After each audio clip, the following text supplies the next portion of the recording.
Hello, Ekaro, Ekason, Ekale, Asukutesimuwa. This is Crossblog XTV. Don't forget to subscribe, like, and share. Ó ga ọ lórí wàhálà tó ń lọ nínú ìjọ CAC. Bàbá Nasri ti jáde báyìí o láti wá ṣàlàyé ní ẹ̀kúnrẹ́rẹ́ gbogbo àwọn allegations tí àwọn wòlíì oríṣiríṣi àwọn pásítọ̀ CAC tí wọ́n jáde tí wọ́n fi àwọn ẹ̀sùn yìí kàn wọ́n. Bàbá yìí jáde, bàbá yìí ní rárá o, ọ̀rọ̀ ò rí bẹ́ẹ̀ o, pé àwọn tí àwọn ń fi àwọn allegation yìí kàn ní àwọn tí wọn ò ṣe ìjọ náà bóyá yẹ kán ṣe, àwọn ò dẹ̀ lè torí pé àwọn close máwọn èèyàn yìí káwọn má jáde láti sọ òótọ́ ọ̀rọ̀. Ṣùgbọ́n àwọn tó wá ń jáde lóríṣiríṣi táwọn ò lè sọ bóyá ṣèrànṣẹ́ wọn wọná àbí ò wọná, tó wá ń ju òkú ọ̀rọ̀ padà. Bàbá Nasri fi kòbákùngbé ọ̀rọ̀ oríṣiríṣi ránṣẹ́ padà sí wọn. Ọ̀rọ̀ yìí gbẹnu tó ń lágbára. Ẹjọ́ ìjájọgbọ́ lẹ́nu Bàbá Nasri. Wọ́n sí orí afẹ́fẹ́ lónìí on 21 of April 2025. Number 1, láti gbàdúrà fún àwọn tó rí iṣẹ́ ìránṣẹ́ tí mo ṣe nípa GCMT tí ìjọba bàbá Ọládélé gbé wá sí April nínú ìjọ Apostle ti Kristi, èyí tí àwọn sì parí ẹ̀ tí ó mú ẹ̀mí àwọn akọni ìránṣẹ́ Ọlọ́run nínú ìjọ yẹn mẹ́ta lọ ní òpin ìparí ẹ̀. Gbogbo àwọn tí ó rí gẹ́gẹ́ bí iṣẹ́ ìránṣẹ́ yẹn bí ohun tó burú, àti àwọn tó ń bí nínú, àti àwọn tí ó dìde lórí iṣẹ́ ìránṣẹ́ yẹn ádà lórí mídíà àbí nínú ẹ̀mí láti dojú ìjà kọ mí, mo wá láti gbàdúrà fún wọn. Number 2, mo wá láti dúpẹ́ lọ́wọ́ àwọn ọmọ Ọlọ́run tó pè mí, tí wọ́n ṣe voice note sí mi, tí wọ́n fún mi ní ìmọ̀ràn, tí wọ́n dẹ̀ bá mi sọ̀rọ̀ gẹ́gẹ́ bí ọmọ Ọlọ́run àti alájọwò ìrìnàjò lépa ìjọba ọ̀run, tí wọ́n advice mi nípa àwọn ibi tó kù díẹ̀díẹ̀ nínú iṣẹ́ ìránṣẹ́ yẹn, tí wọ́n bá mi sọ̀rọ̀. So mo wá láti sọ nǹkan 2 sí 3 nípa iṣẹ́ ìránṣẹ́ yẹn fún wọn. Number 1, fún àwọn tí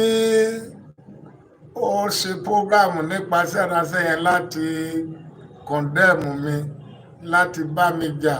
àtàwọn tó ń bí nínú káàkiri through media physical. Àdúrà àkọ́kọ́ rèé fún wọn. Number 1, tí bàbá Ọládélé tí ó bá jẹ́ lóòótọ́ ló sọ ní GCMT bí ọdún 6 sẹ́yìn sí 5 wípé àwọn bàbá Ọ̀rọ̀gún, àwọn bàbá Látúndé àtàwọn bàbá bẹ́ẹ̀ bí àwọn bàbá Ọbáfẹ́mi wípé àwọn máa wà ní meeting GCMT, àwọn lọ máa jókòó sáàrin church, sáàrin hall, gbogbo táwọn bàbá yẹn bá ṣe àwọn máa engage ẹ̀, pé nítorí pé àwọn rí pé iṣẹ́ ìránṣẹ́ kan sí nígbà yẹn pé ó ní àwọn àléébù kankan sínú. Ní èkejì, tí bàbá Ọládélé tí nínú ìjọba bàbá Olúṣèyẹ tó bá jẹ́ lórí pé ó bá ìjọba bàbá Olúṣèyẹ sọ òótọ́ ni ìjọba yẹn ṣe fẹ́ pa tó fi step aside ní àwọn àkókò kan tó ló di pé Ọlọ́run jà fún, tí Ọlọ́run tó wá mú padà. Tí bàbá Ọládélé bá ti engage àwọn ìjọba tó wà níwájú ẹ̀ rí nígbà tó rí pé àwọn àléébù kankan wà nínú ìjọba tó dẹ̀ lè affect ọjọ́ ọ̀la, gbogbo ẹ̀yin tí inú ń bí lórí mẹ́sẹ̀ẹ̀jì yẹn, tí bàbá Ọládélé náà bá ti ní irú ojú yẹn rí, ọkàn yẹn rí pé iṣẹ́ ìránṣẹ́ táwọn bàbá wa ń ṣe pé ó ní àwọn eré àkùdẹ̀kùdẹ̀ kárí, tí bàbá Ọládélé bá ti ṣe fún àwọn ará iwájú ẹ̀ rí ní ọ̀nà kan àbí ọ̀nà kejì, torí kò sí mídíà nígbà yẹn, tó bá jẹ́ lóòótọ́ tí bàbá Ọládélé ò bá ṣe rí, gbogbo ogun tí ẹ gbé tì mí lórí mídíà nínú ìjọ yìí, ogun yín yóò borí mi. A ní èkejì, ìpè àwọn bàbá nínú Olúwa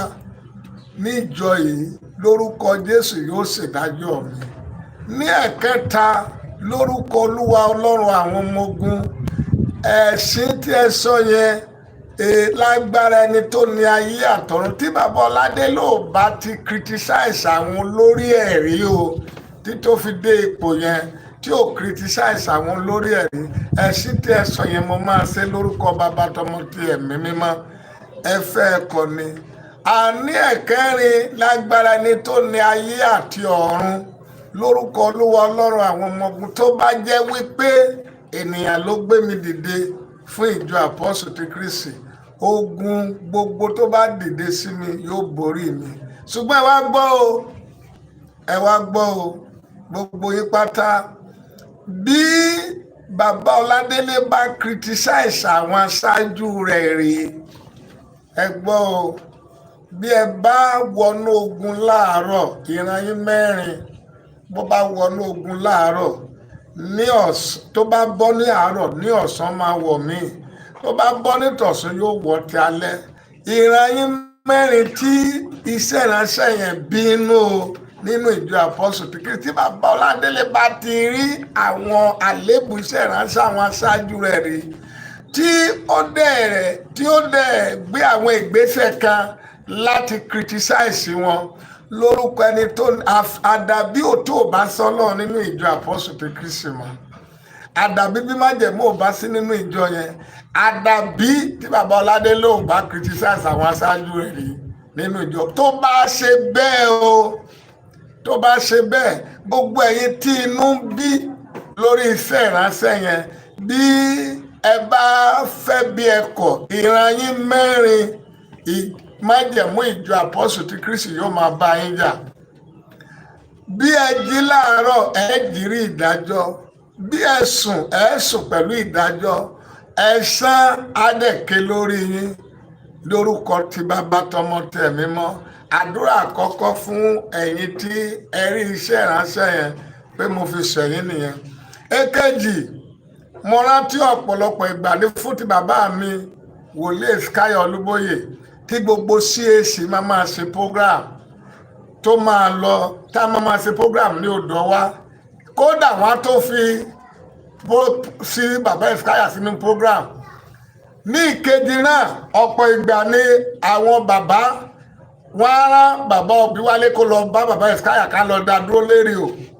ní ipa pé CAC ń ṣe kankan.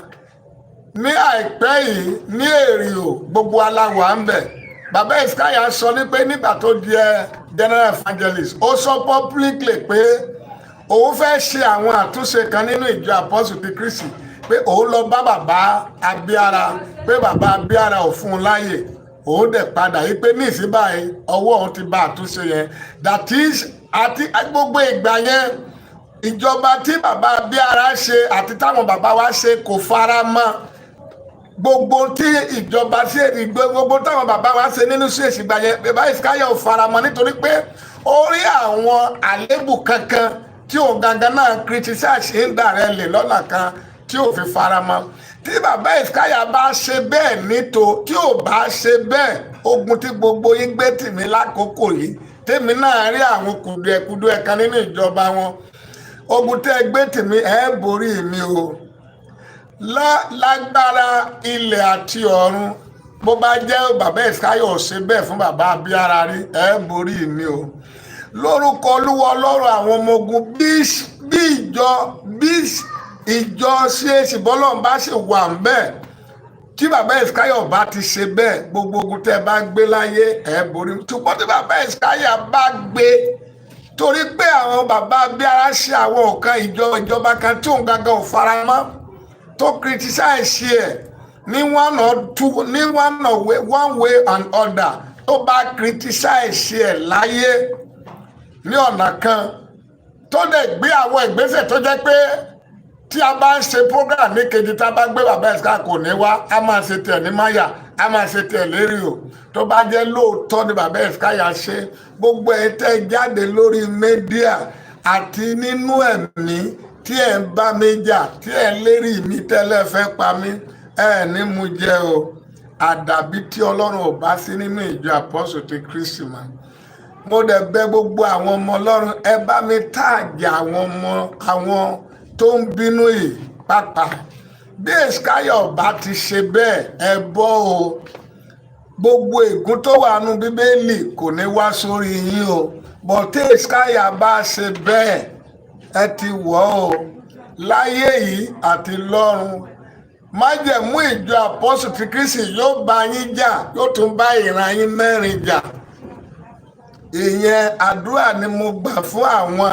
tí mẹ́sẹ̀gì mi sí àwọn bàbá wa tó bí nínú, nítorí mo rí àwọn kùdìẹ̀kudiẹ kan nínú ìjọba wọn. Ìyẹn àdúrà fún wọn. Nípa ti Lord of Hosts Evangelical Prayer Ministry, mi ò ní kankan tí mo fẹ́ bá ènìyàn sọ, nítorí pé èkíní, ẹni tí ó fẹ́ sọ òtítọ́ tó fẹ́ sọ̀rọ̀, tí ó bá lọ wo profile rẹ̀, gbogbo mẹ́sẹ̀gì táwọn tó ń gbégbé wọn ní ẹgbọ́n tí ọkùnrin yìí sọ nípa wòlíì náà, sí wọn ò mọ orúkọ rẹ̀. Ẹni tí ò lórúkọ, tí ò níran, tí ò lè ṣàlàyé ara rẹ̀, kí ni mo fẹ́ wá bá irú èèyàn yẹn sọ? Ní èkejì, tí a bá lọ wo ẹni tó fẹ́ tún ṣe èṣìṣe nìyẹn, tí ò lórúkọ,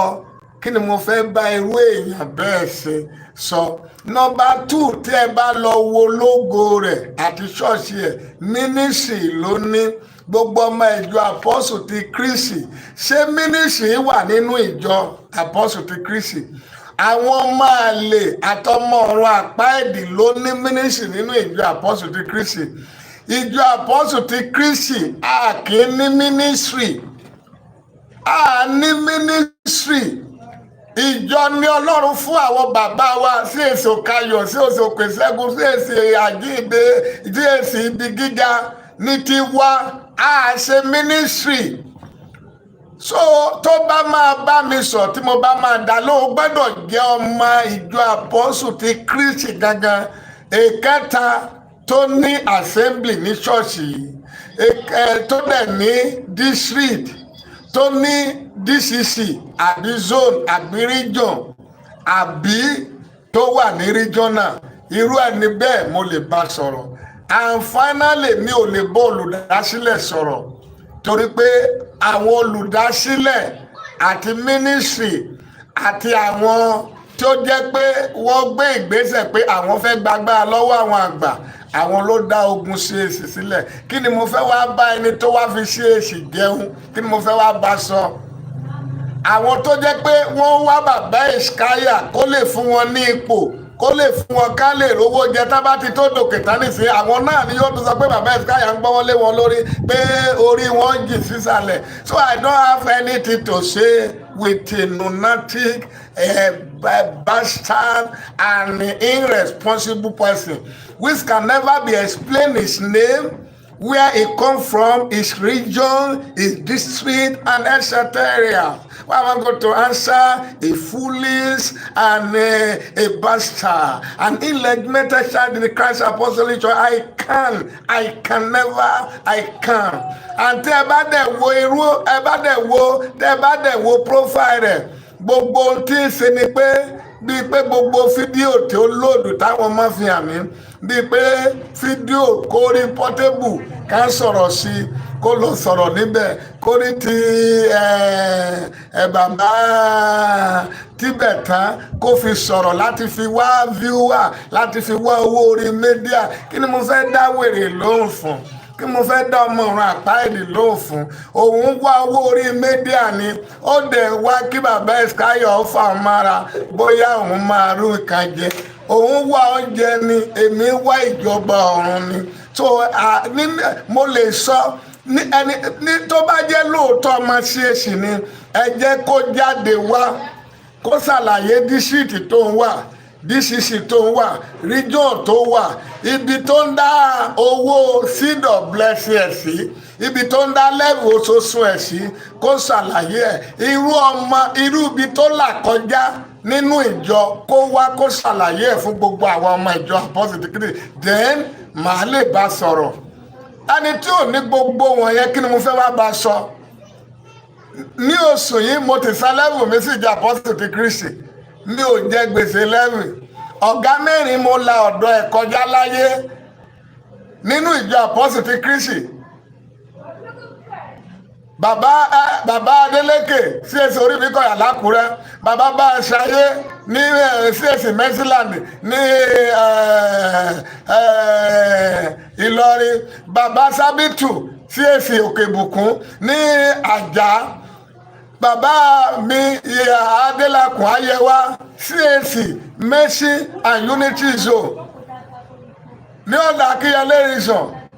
gbogbo àwọn bàbá tí mo la ọ̀dọ̀ wọn kọjá ẹ jẹ́ kí wọ́n lọ ẹ jẹ́ kóun náà wá kó ṣàlàyé ibi tó ń gbà kọjá nínú ìjọ Apostle ti Kristi kó lọ sọ́dọ̀ àwọn bàbá yẹn kó lọ béèrè nípa mi bóyá mo bọmọ jẹ́ bí àwọn bàbá yẹn bá ní one or two things sí mi nípa ọ̀rọ̀ CAC tá à ń fà lọ́wọ́ pé ọmọ ẹ jẹ́ ká mú yín lọ bá àwọn olórí kí akẹ́ bá wọn sọ kankan so mi ò bàjẹ́ nínú iṣẹ́ Olúwa mo ní ìran gidi nínú ìdílé go ahead mo ti explain ìdílé mi fún public mi ò ní ìkọ̀kọ̀ sínú ọwọ́ ẹnì kankan kó tẹ́ bá fi kàn mí call me into media and interview I will explain myself mi ò ní ìkọ̀kọ̀ tí mi ò lè ṣàlàyé ẹ̀ fún ìjọ Apostle ti Kristi it is well with all the people who encourage me who advise me gbogbo àwọn tó dẹ̀ bí ní àkó ṣàlàyé ara ẹ tí ò lè forúkọ ẹ̀ sínú profile rẹ̀ kí ni mo fẹ́ máa dárò èèyàn bẹ́ẹ̀ lóhùn ìyẹn ní ìpa tiẹ̀ mi ò dẹ̀ bínú sí ó ń wá oúnjẹ ni ó ń wá oúnjẹ ó dẹ̀ ń wá oyè lọ́dọ̀ bàbá Eskaya tó dẹ̀ ń wá oyè lọ́dọ̀ ẹ̀ bàbá tèmi ni ní ìgbà mi ò lè dínà rẹ̀ títí Jésù yóò fi dé bàbá tèmi ni o ṣùgbọ́n lórí ọ̀rọ̀ ìjọ CAC mi ò accept ohun tó ń ṣe nínú ìjọ yẹn lọ́wọ́ ẹ̀ mi ò dẹ̀ rí òkùnkùn nínú ẹnìkankan nínú ìjọ CAC bó ti jọ bàbá Eskaya àti bàbá Ọládélé mo criticize ẹ̀ nítorí mo rí àwọn kùdìẹ̀kùdìẹ̀ nínú ẹ̀ tó pọ̀ kì í ṣe pé bóyá ó ṣẹ̀ mí no ìtí ọmọ ọ̀run apáàdì káwá wá sórí mídíà onímọ̀-ọ́sẹ̀ ṣiṣẹ́ mi ni mò ń ṣẹ̀sìn ní ìsìn àbí CAC àbí ẹ̀yin fún ara yín lẹ̀ ń ṣẹ̀sìn ìjọ wo lẹ gbọ́ pé wọ́n pè mí pé mo lọ bá obìnrin kan sọ àbí mo ṣe nǹkan kan ẹ wádìí mi káàkiri àìmọye ibi tí bàbá Eskaya rán mi lọ ó dẹ̀ gbàdúrà sí mi lórí ó bless mi Ọlọ́run lò fún mi ní ọ̀pọ̀lọpọ̀ ìgbà mi ò deny yẹn is father to me to the end ṣùgbọ́n in tó ń ṣe ní CAC ní ìsìn mi ò fara mọ́ ni mò ń sọ tí mo bá ṣe adájọ́ lórílẹ̀‐èdè Nàìjíríà tí bàbá mi bá pè èèyàn tó ń ba ìlú jẹ́ mi ò lè wá sórí mídíà kí jọ mi ò lè torí pé ó jẹ́ bàbá mi kí n máa defend ohun tí ò dáa kí n má lè sọ̀tọ̀ in tó ń ṣe ní CAC ó kọjá kèmí mi ò gbà fún but when we come to father area is my father I can't deny him bí a bá dẹ̀ máa kọ ìtàn mi ní CAC tá a bá kọ tí bàbá Eskaya máa ìtàn mi ò pé gbogbo tí mo dà lónìí is my helper